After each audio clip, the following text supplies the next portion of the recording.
His name was Samuel Turner. 51 years old, Vietnam veteran, Purple Heart recipient, homeless for 7 years. And on the night of October 17, 1979, he did something that should have gotten him arrested, tackled, thrown into the back of a police car and forgotten forever. He walked onto Johnny Carson's stage during the live broadcast. No invitation, no permission, no warning.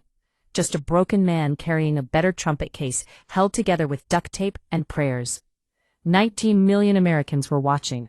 Security guards rushed from both sides. The audience screamed. Johnny's guest, a famous actress, jumped back in fear. Chaos erupted in seconds. But here's what nobody understood yet. Samuel Turner wasn't there to cause trouble. He wasn't drunk, he wasn't crazy. He was there because 3 days earlier he had made a decision, a final decision, and before he carried it out, he needed to do one thing. Play his trumpet one last time for someone who might actually listen. Samuel hadn't touched that trumpet in 6 years. The last time he played, he was standing over the body of his best friend in a VA hospital, playing taps while nurses cried and doctors looked away. After that, his hand started shaking so badly, he couldn't hold the instrument. The music died inside him the same day Thomas died. So why could he suddenly play again? What happened 3 days before that changed everything? And why did Johnny Carson, the man who controlled every second of his show, the man who never let anything surprise him, raise his hand to stop security? But the real mystery isn't any of that. The real mystery is what happened when Samuel lifted that trumpet to his lips and played the first note, one single note. And Johnny Carson, the king of late-night television, rose from his chair like he was standing for a general, like he was witnessing something sacred. What did Johnny hear in that note that 19 million viewers felt but couldn't name?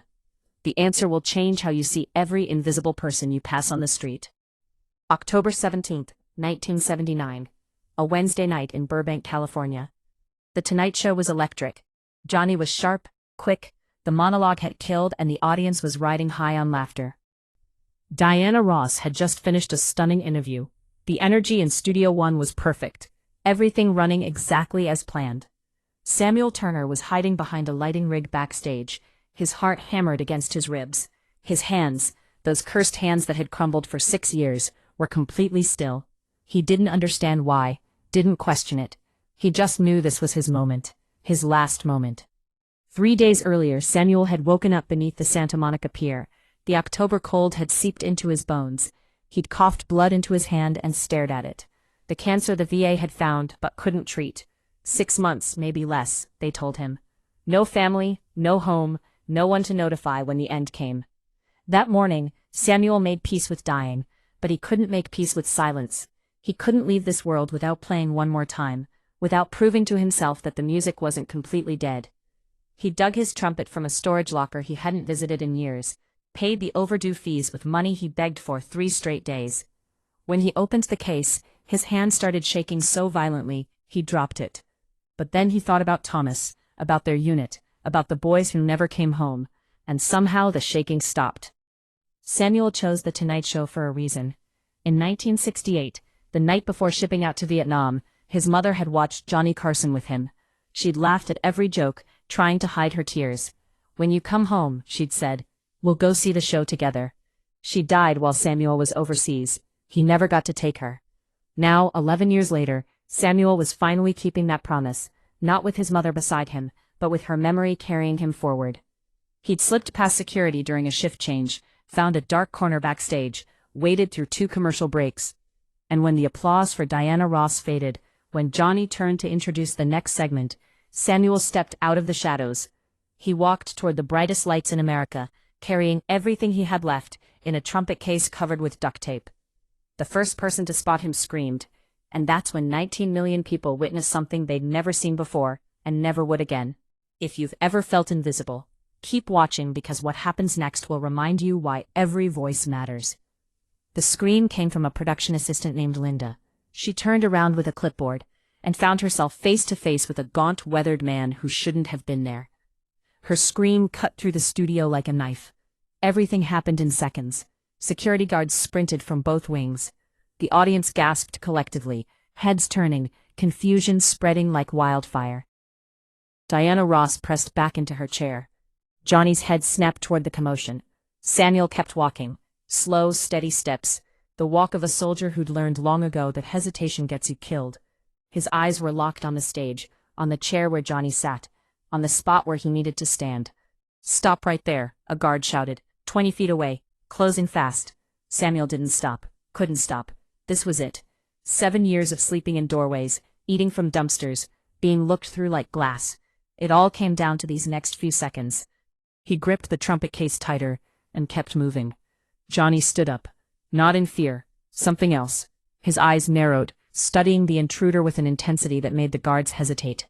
Johnny Carson had survived 30 years in entertainment. He could read a room, read a person in heartbeats, and something about this man didn't fit the threat profile. "Hold on," Johnny said. His voice carried authority that stopped everyone mid-stride. "Just hold on a second." The guards froze, arms outstretched, inches from grabbing Samuel. The audience fell silent. 19 million viewers held their breath. Samuel stopped at center stage. Under the lights, every detail was visible now. The hollow cheeks, the military posture beneath ragged clothes, the dog tags glinting at his collar, the hands that weren't shaking at all. "Son," Johnny said carefully, "you want to tell me what you're doing on my stage?" Samuel's voice came out rough and used to speaking above a whisper. "I'm not here to hurt anyone, sir. I just need 3 minutes. 3 minutes, and then security can do whatever they want with me." 3 minutes for what? Samuel lifted the trumpet case to play one last time. Johnny's expression shifted. Something flickered across his face. Recognition, perhaps? Understanding. "You served 2 tours. 68th Medical Group played taps at 43 funerals." The silence in the studio became something else. Something heavier. Johnny looked at the case, at Samuel's hands, at those dog tags. "What's your name?" "Samuel Turner." "Sergeant Samuel Turner." Johnny nodded slowly. He glanced at the security guards, at the panicking producers in the control room, at the cameras still rolling because nobody had thought to cut the feed. "Sergeant Turner," Johnny said, "you came a long way for 3 minutes." "Yes, sir, I did." Johnny made a decision that would define his legacy more than any interview ever could. He gestured toward center stage. "Then let's hear what you've got." Samuel's hands moved to the latches of the trumpet case. The clicks echoed through the silent studio like gunshots. 19 million people watched him lift the lid and remove an instrument that had seemed more deaf than most soldiers. The trumpet was dented, tarnished, held together in places with wire. But when Samuel raised it to his lips, something transformed. His posture straightened, his shoulders squared. The homeless man disappeared, and in his place stood a musician, a soldier, a man who remembered exactly who he used to be. He closed his eyes, took a breath, and played. The first note pierced the air like a cry from another world. Pure, clean, aching with something that couldn't be named. It hung there suspended, filling the studio with a sound that bypassed ears and struck directly at hearts. Johnny Carson rose from his chair, not slowly, immediately, like the note had physically lifted him. He stood at attention, chin up, hands at his sides, honoring something he recognized in his bones. The audience followed, 1 person, then 10, then everyone rising to their feet without knowing why, pulled upward by a force none of them could explain. Samuel played taps, but not the way it's played at official ceremonies. Crisp and controlled and emotionally distant. He played it the way he played it 43 times in Vietnam. Raw, broken, human. Every note carried a name. Every pause held a story. Every breath contained a weight of boys who died too young in a jungle too far from home. Tears streamed down his face, but his hands never wavered. For the first time in 6 years, his hands were perfectly steady. The music had come home. In the control room, producers had stopped shouting. Engineers sat frozen at their boards. Someone, no one would ever admit who, had started crying and couldn't stop. Diana Ross clutched her chest, tears ruining her makeup, unable to look away. Ed McMahon, who'd served in the Marines, stood with his hand over his heart, jaw trembling. The notes climbed higher, reaching for something just out of grasp. Samuel played for Thomas, his best friend who'd bled out in his arms. He played for his mother, who'd never gotten to see Johnny Carson with him. He played for every veteran sleeping under bridges tonight, forgotten by the country they'd served. He played for himself, for the man he used to be, the man he thought had died in the jungle and never came home. When the final note faded, Samuel lowered the trumpet.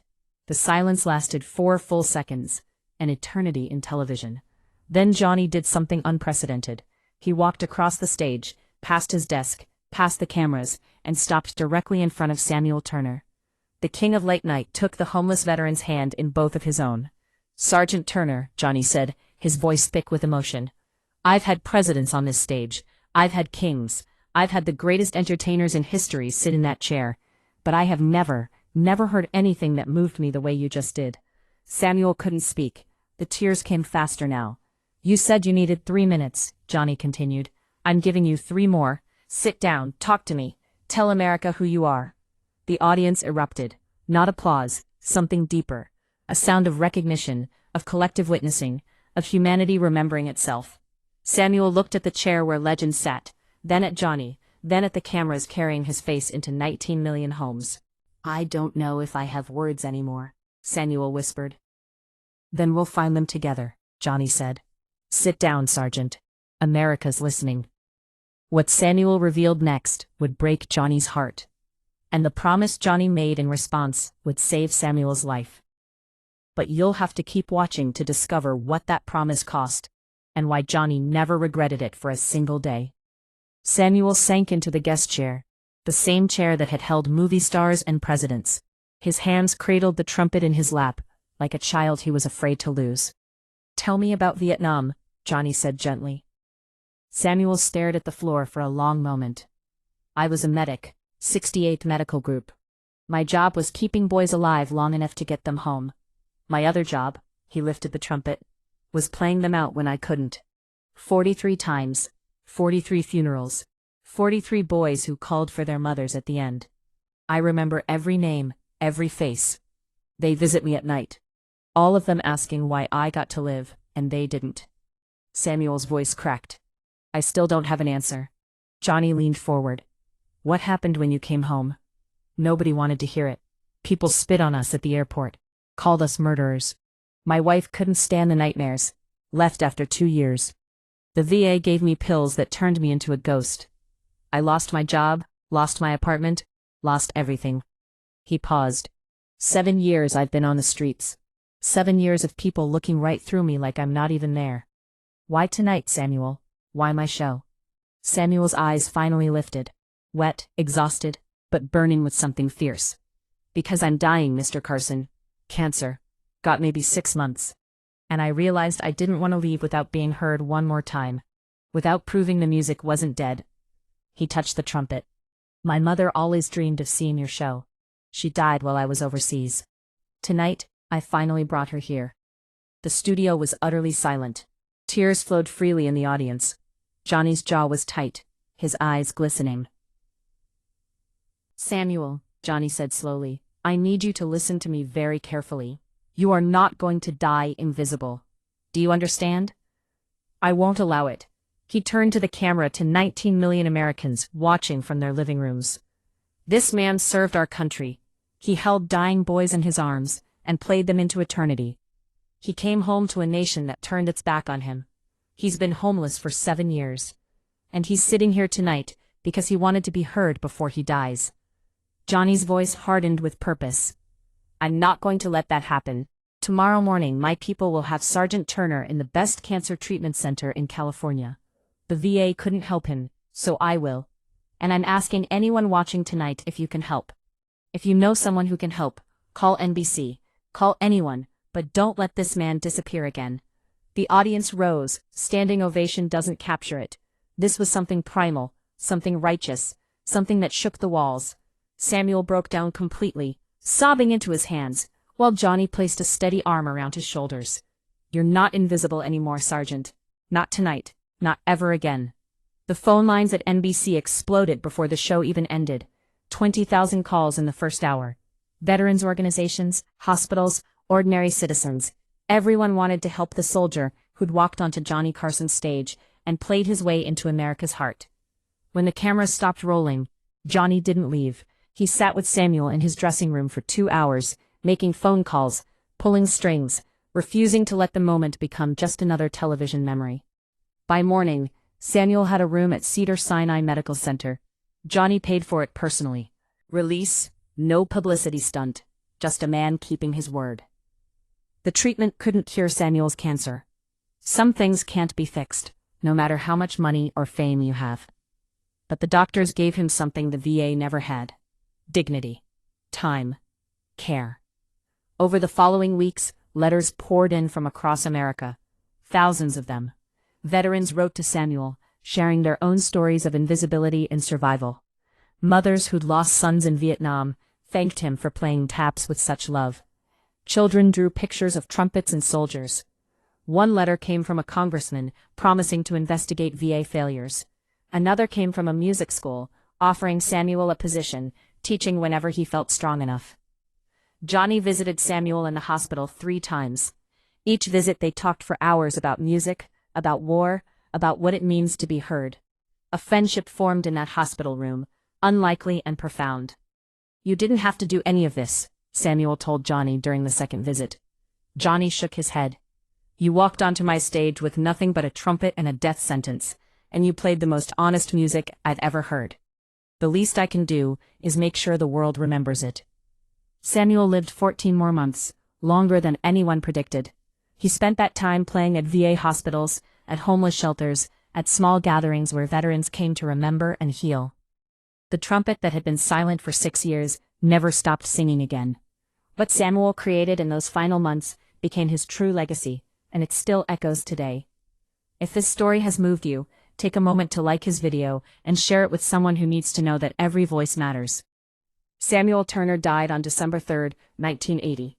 He passed peacefully, surrounded by people who loved him, nurses who'd become friends, veterans he'd counseled, and one late-night host who'd flown across the country to say goodbye. Johnny was there at the end. He held Samuel's hand as the sun rose over Los Angeles. "Thank you," Samuel whispered, "for seeing me."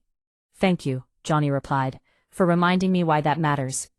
At Samuel's memorial service, Johnny didn't give a speech. He simply stood at the front of the room, lifted a recording, and pressed play. The sound of Samuel's trumpet filled the space. That same performance from October 17, 1979, the night a dying man walked onto a stage and changed everything.